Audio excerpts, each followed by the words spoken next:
The two white cars on the front row, they will launch away like rockets. The two Audi RS6s, there they go. They leave everyone else behind as the round 8 of the Speed GT Championship is underway. Paul Mumford, Mike Fitzgerald side by side. Mumford has the inside run.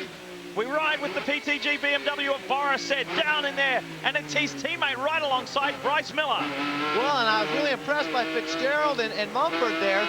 Fitzgerald got a great start, but Mumford didn't give him anything, and he's got that Dodge Viper running third right now. Great start by him as well. As they settle in now, Randy Popes leads Michael Gallardi.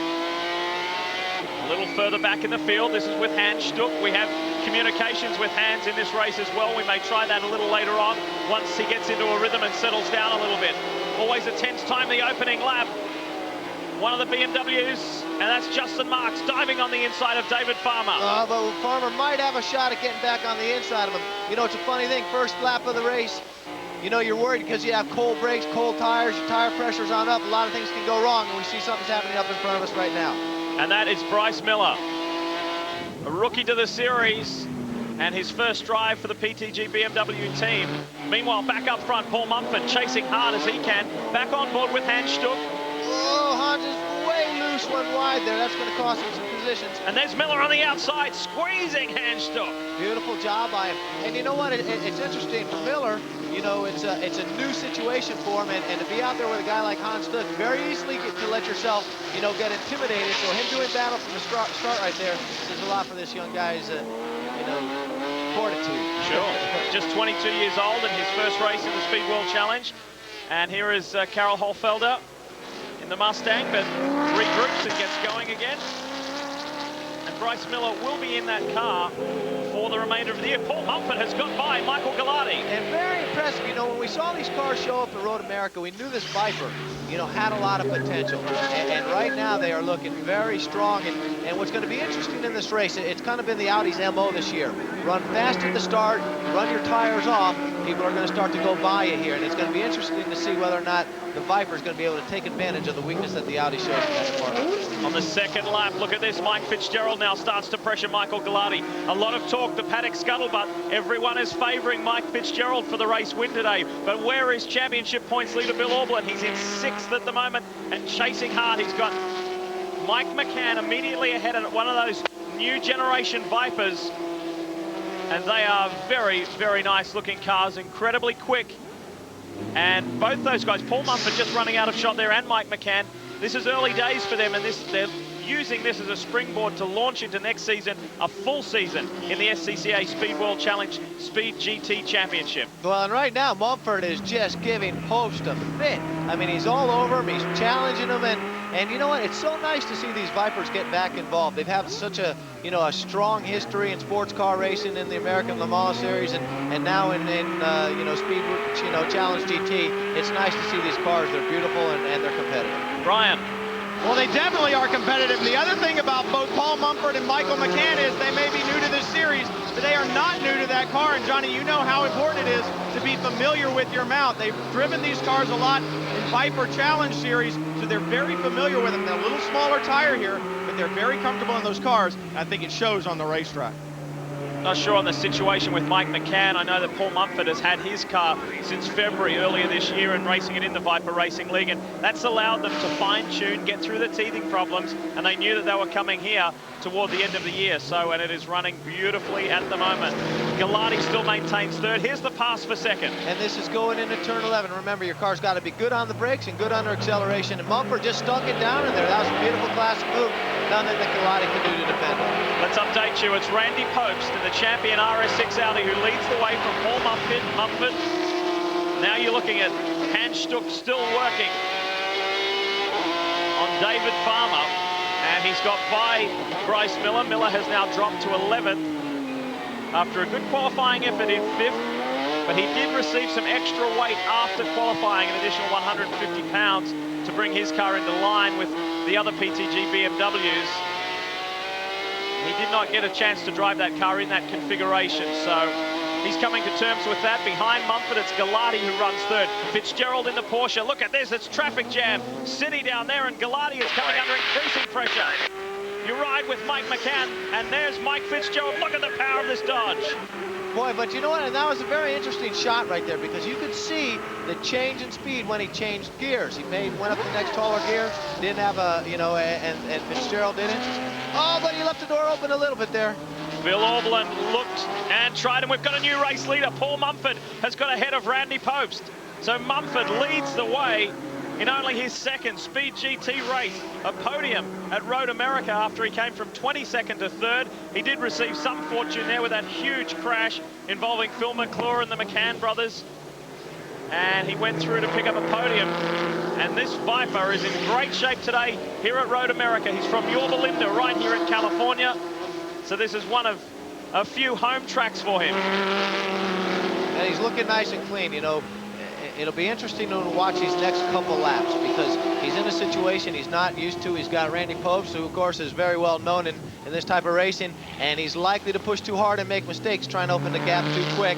So that's what we're going to be watching right now, and Randy's still all over. And this looks like the view from Hans Stuck's car. It is. Hans has got by David Farmer. Man out in front, and a guy who will create some talk after today, that's for sure. Paul Mumford is rocking the establishment in one of these new Dodge Viper competitions. And speaking of that, we rejoin the other one. That's Mike McCann. Now, Mike was involved in a tremendous battle a moment ago, and is he ahead of this battle? Has he got by? Yes, he has. He's up to 3rd. That's why we saw a clear track ahead. And he is ahead of Mike Gallardi. Bill Auberland and Boris said, we ride with Boris at the moment. And look at the PTG freight train here. The 4 of them, the white, red, and black machines, that distinctive color scheme for Tom Milner's boys, racing hard. Watching out of the back of Stuck right here, looking at Farmer. This is earlier, Mike Fitzgerald and Mike Gallardi. A little contact there at the corkscrew, and they shortcut Gallardi the most, and that's what's allowed Mike McCann to get up there and get by. And you know what, watching that very kind of optimistic move there, trying to get by Gallardi in that spot. I mean, you've got to be so perfect. You know, everyone goes back to when Zanardi went by Brian Herter there, but the track has changed a little bit since then, and you know, oh my goodness. Oh, David Farmer, you just saw Justin Marks get by Hans Stuck, and then Hans came back, and David Farmer got all caught up in that as well. Locked it up coming up into the corkscrew. Well, what's so difficult about that, Lee, is as you crest that hill, the front of the car gets light. So, you know, you might set your brake bias so it doesn't, you know, lock up right there. But if you do that, then you're going to be locking up on other parts of the race. And it looked like McCann ran into a bit of trouble. Look at this, 4 wide going into turn 11. This is incredible racing in the Speed GT Championship. This is the best race we've seen this year. It's not for the outright lead, but boy, they're doing it tough for the final step on the podium. Well, and you know, one of the cool things when I watch this kind of stuff, and you're riding on board with Hans Stuck, it shows you that this guy still has fire, and he's still aggressive with his car. He's throwing it in there, and you know, right now it's looking like what Randy Pobst was talking about with that camera. Gallardi's just again not having a good race. Gallardi has a magnet on his car for that Porsche. In Mike Fitzgerald, that's the second time within a lap they've got together. Now Fitzgerald finally gets the upper hand. Tucked in behind, there's Justin Marks in the 80. Pushing as hard as he can, and Bryce Miller has got by David Farmer, more than likely up top, where David Farmer locked up, made that little error. Not that costly, just cost him the 1 place.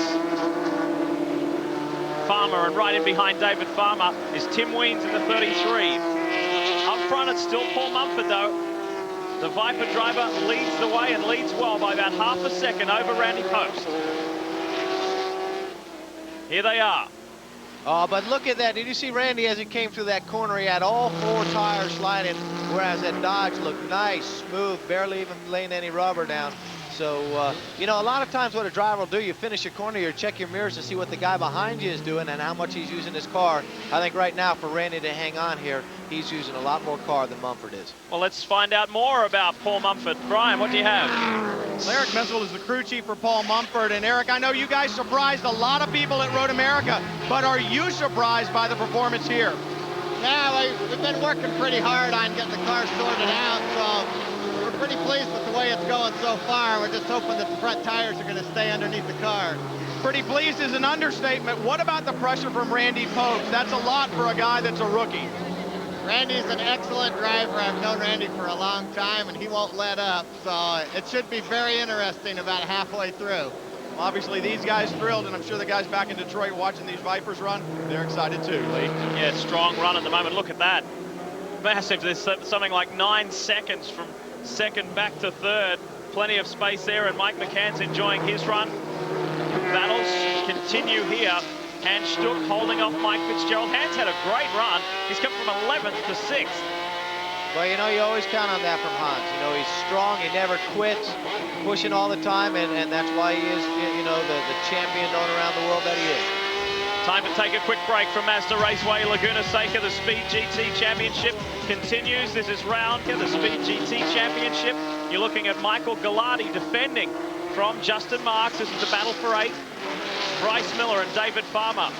They're getting into it there, and that's for the final position in the top 10. Tim Weens and Thomas Oates back there in the Tiger Racing Corvette. Pushing hard a little further down the order, just outside the top 10. Here they are. Here's Thomas, Tim Weens, and Victor Contreras behind him.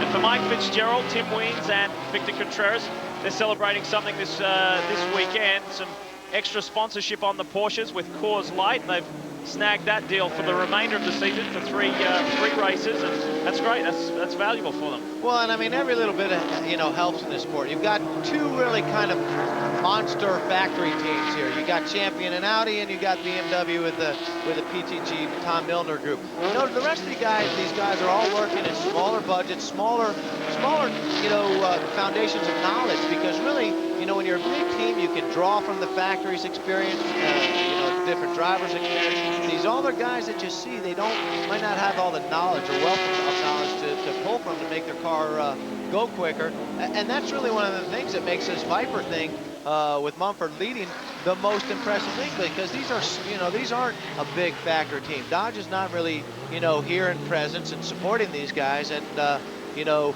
you wonder what the SCCA is going to do, because there's, you know, right now you would have to say that with the way they are performing, there is some sort of performance advantage when you've got, you know, them running out front and the Audi and the BMWs running behind them. Looking at Paul Mumford and second place Randy Popes there in the white Audi, the beautiful RS6, the twin turbo V8.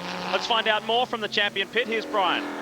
Kevin Wheeler is the crew chief for Randy Popes. I know, watching Randy with a lot of interest. You guys came here with a very heavy car, concerned about tire wear. What do you have for the Viper? Well, right now with the cooler weather, the car seems to be performing very well. The Viper's got us under braking. Randy can't stay with him under braking, so he just ducked in and behind him, and he's following him around. We have a little bit of a cushion from third to fourth, so we're just going to see if we can maintain where we are. And the excitement's going to happen at the end. Yeah, it's going to get real exciting at the end.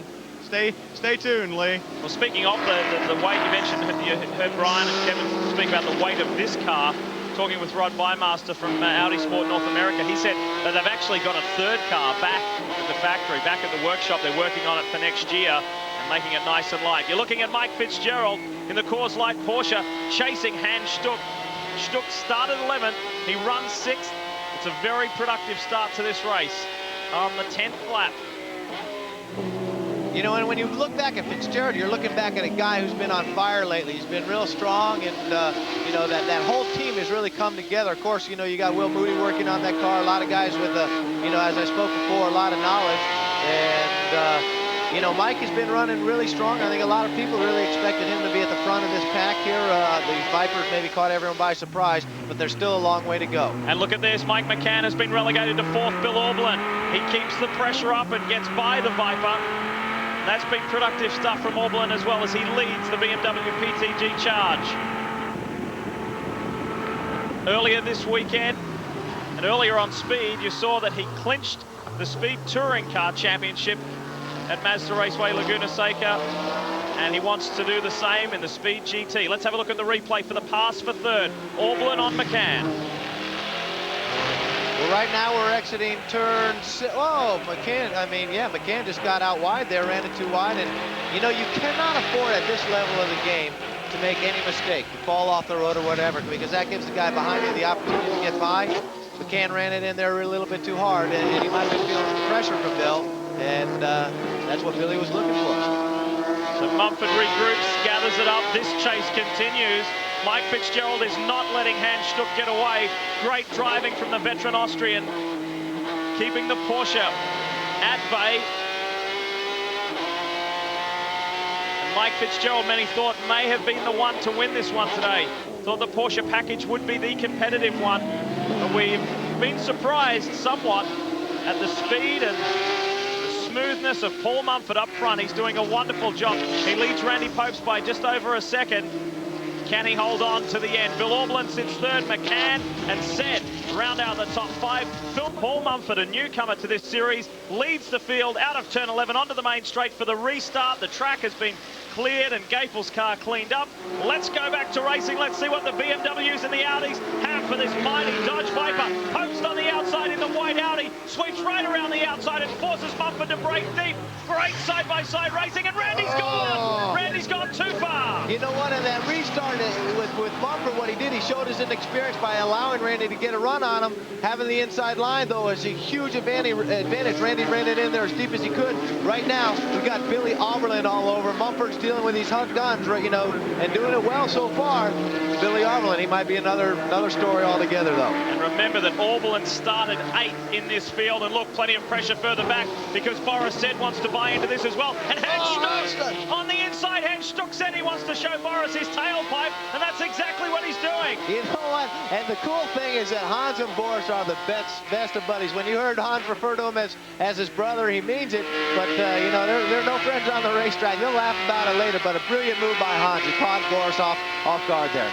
Now you look back. There's that's Galati. That's Michael Galati coming up behind. We ride with Boris Said at the moment. In behind is Fitzgerald and Randy Popes trying to regroup and regather. Let's have a look at that replay. Phil McClure, you might like to talk us through this.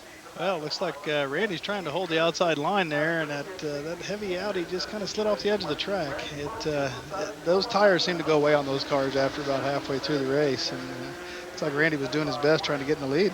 I mean, you're pretty fired up on a restart too, aren't you? I mean, the adrenaline's pumping and... Yes, you are. I mean, you're wanting to hold onto your position or gain a position if at all possible. You know how valuable positions are here in this short race format. Look at this, David Farmer side by side with Mike Fitzgerald down into turn 2. And what a race for the Audis after starting on the front row. Boy, oh boy, Randy Popes is back in 11th and Galati is 6th. Well, and really, if you look at that real close, when Randy started to go around the outside of Mumford actually was sliding himself, doing everything he could because he knew Randy was going to try to outbrake him. So you had 2 guys fighting there. That was a racing deal. Randy took a big chance going offline like that to pass because that's where all the marbles are. And just having had a big 2-hour, 45-minute ALMS race out there, I'm sure it's not as clean as it might have been under other circumstances. Let's update you as we look at Thomas Oates chasing the 33 of Tim Weens. It's Mumford who leads from Bill Auberland in the BMW and Mike McCann. So 2 Vipers in the top 3. Then Hans Stuck, then Boris Said, then Galati, Farmer, Fitzgerald, Justin Marks and Tim Weens. That's the top 10. Mumford leads Auberland and leads well at the moment. Almost a second lead, but it's not quite comfortable enough. There's still a long way to go in this race. Likely his crew is telling him, Lee, hey, listen, just nice, clean, hit your marks, and worry about Bill later. But, you know, Bill's pushing as hard as he can. But Mumford, I'm sure he knows the circuit. He knows his car extremely well. And I tell you right now, so far, he's not put a foot wrong. Ryan Till, what do you have? He didn't put a foot wrong on the restart either, and the reason why you got that restart, cold tires, a lot of marbles like you talked about, Johnny, but that Viper does have ABS on it. So he probably felt a little more comfortable driving it in there deep, the ABS to make up for any mistake that he may have made, to make up for the cold tires and make up for the marbles, and it looks like it paid off this time. Let's pay some credit too to the PTG BMW crew and also and the Porsches as well. Mike Fitzgerald at the head of that pack, because they all received extra weight post-Road America. These cars copped another 150 pounds worth of weight, and the Porsche for Mike Fitzgerald and Tim Weens, etc., got an extra 100. So they're carrying a lot of extra weight, and it's a great effort for the PTG cars to be up there. Well, and for a team like that, and it's nice to have Phil in the booth with us right here because he can give us his perspective on things because, you know, as a team, you do so much homework. You do all the testing. You know, Phil showed up at Sebring, he was dominant. The next race, he's dominant. He's a true force, and that's because they do their homework.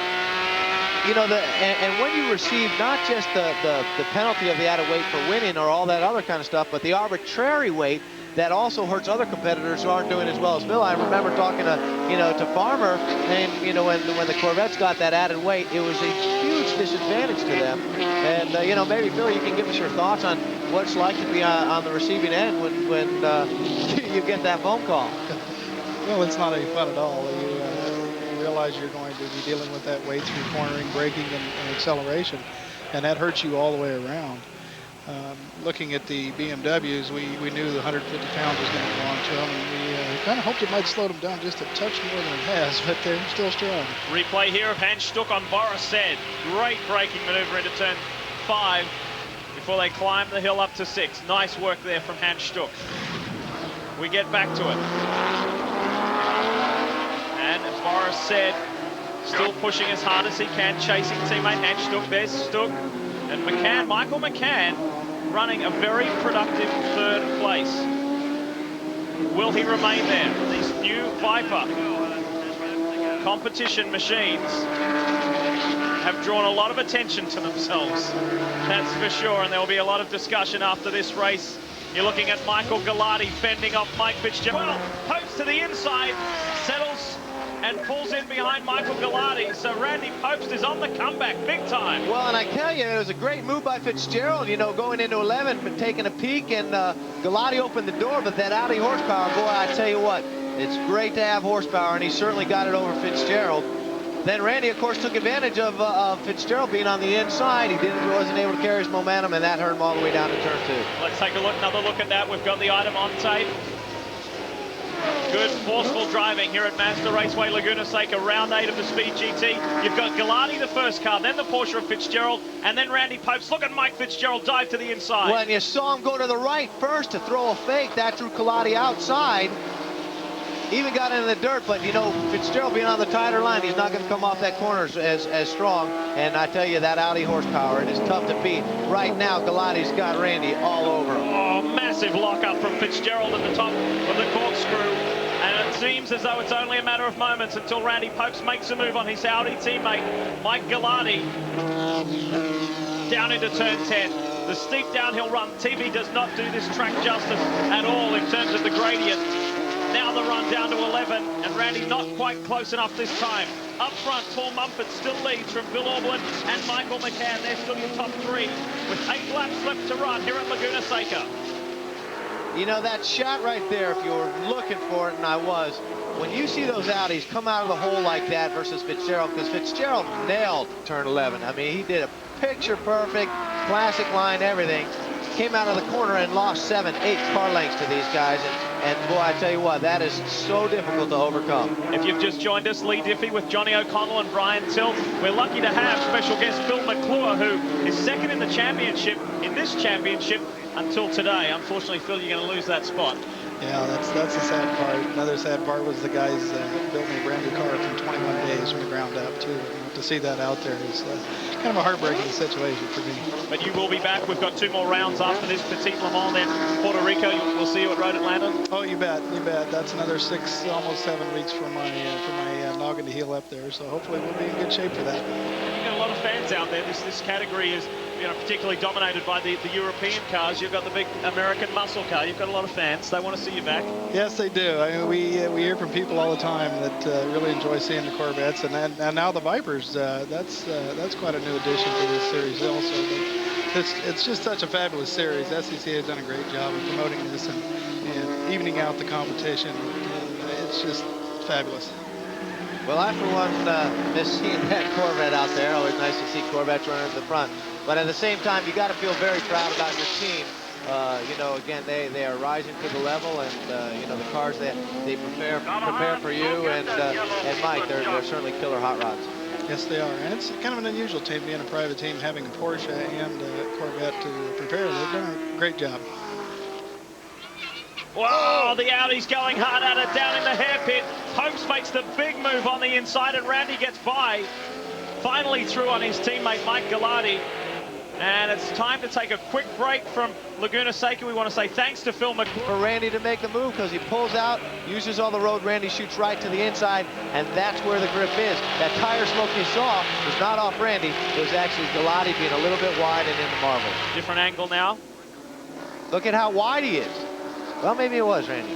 Anyway, you know what? No matter what, anytime you're going into turn 2 there, you cannot leave the door open that wide with a guy behind you. You know, you wonder whether or not he got a call on the radio, hey, let Randy go by, or what the deal is, because Randy right now is opening up a big gap to Mike, and you know what? He's really taken so well to this new car. I think he's adjusted to it a little bit better than Galati has, and you know, he's the one that you see really flogging this car and driving that out as hard as he can drive. Speaking of driving as hard as he can drive, look at Bill Auberlen. He has closed the gap to less than a second now to Paul Mumford, and I think this is where we're seeing Bill Auberlen really force this issue, because these Dodge Viper competitions have given everyone something to talk about, and post this race as well, there'll be a lot of talk. And the established teams do not want to get beaten by these guys so early. Brian Till. Dave DeGahagan is the crew chief for Bill Auberlen. And Dave, I know that the 150 pounds obviously is bound to hurt you. We don't see it, obviously, the way he's running. What is the wear and tear on the car? We don't really know yet. I mean, we haven't had time to test with it or anything. And, I mean, so far, you know, everything seems to be slower. The tires, you know, are barely holding up, and all Bill's trying to do is keep up with the Viper. Keeping up with the Viper he's doing, can he get past it? It's two different things. We'll have to see what happens. It's the age-old hook and the fish is one thing, but putting him in the boat, that's something entirely differently. Yeah, absolutely. And could we see our 4th different winner this year? Paul Mumford. Phil McClure got the doubleheader earlier at Sebring and Mosport. Then Bill Auberlen, you see on screen right now, he won back-to-back at the Lime Rock races. Then Mike Fitzgerald won Road Atlanta. Infineon Raceway was Bill Auberlen's day as well. And then Mike Fitzgerald won the most recent race at Road America. But Auberlen is not done with yet. And he is running hard. And it was real interesting to see that Viper right there. The line that he took, it wasn't classic. You know, he kind of diamond cornered it off a little so he could get a better shot out of that corner. So he might be having traction problems under the acceleration. And if you're Billy Auberlen, you're looking for that kind of stuff, knowing what kind of pressure this guy is under. And how is he going to deal with it? That's a heck of a hot rod, though. Big V10, plenty of power on this car. And we had Phil McClure with us earlier, and he was mentioning about how it took his team 3 weeks to completely rebuild the beautiful Corvette. Well, the same deal for the other Viper of Mike McCann. His team were working flat out for 3 weeks to get that car rebuilt and back on track, and Mike McCann maintains his 3rd ahead of Hans Stuck. Boris said his 5th. Randy Popes from 11th. He was as far back as 11th. He's in 6th. Mike Fitzgerald is 7th. Galati, Marks, and David Farmer round out the top 10. We are working our way toward the checkered flag.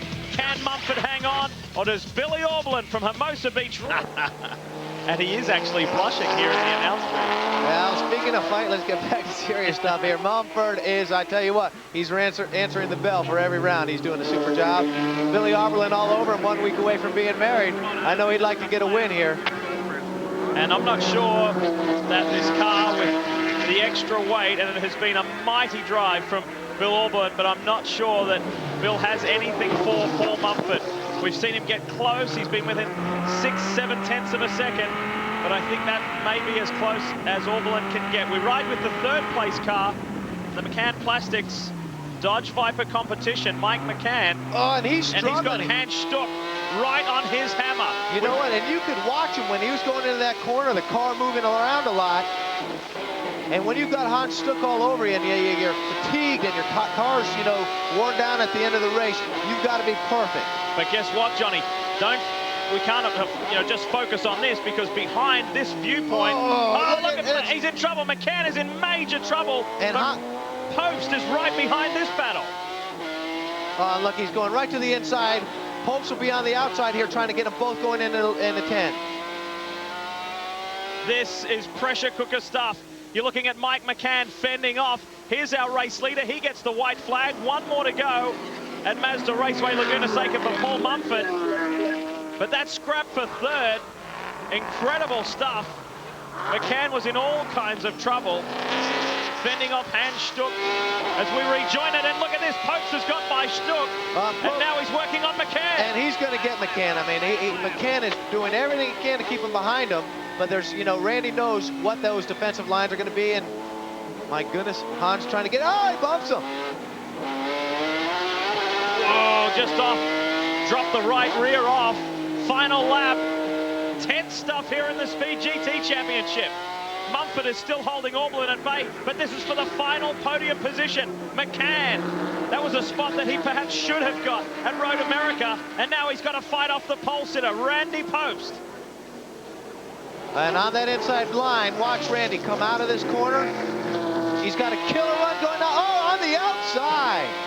Great stuff from Randy Popes. He moves around Mike McCann. Now has Hans Stuck got anything for the Viper driver? Well, McCann's running a tight line to every corner, so his exits are going to be lousy. Hans might have seen this. Make a run up here. Up the Rahal straight. Into the corkscrew, and Hans Stuck has made his mind up that he was going to make a move there. And Mumford closed the door. Brian. McCann has no rear tires left, guys. The last time he came on the front straightaway, you could hear nothing but wheel spin. He's out of rear tires. He's out of drive. And Hans Stuck has got by. Meanwhile, Paul Mumford, a podium at Road America, a win at Laguna Seca, the 4th different winner this year. And this battle for 3rd is not done with yet. Now Borisset wants to get in on the action as well. He muscles McCann out of the action right off the side of the circuit. Forceful stuff here. Mike Fitzgerald's in there also.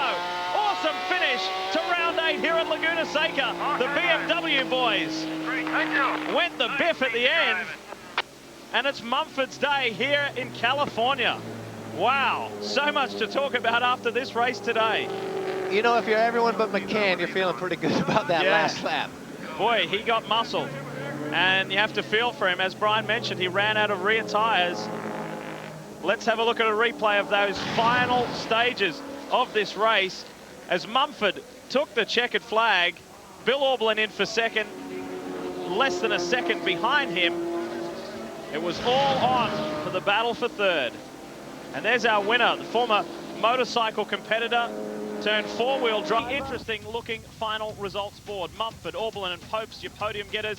Stuck and Said, how that changed right at the end there. And Fitzgerald and Said came across the line pretty tight, and poor old Mike McCann got shuffled back from 3rd to 7th in a very quick succession. Borisset, incidentally, the Sunoco Hard Charger Award. Well done to him. Let's get it down and hear from some of the guys at the front. I'll tell you, GT races don't get any better than that.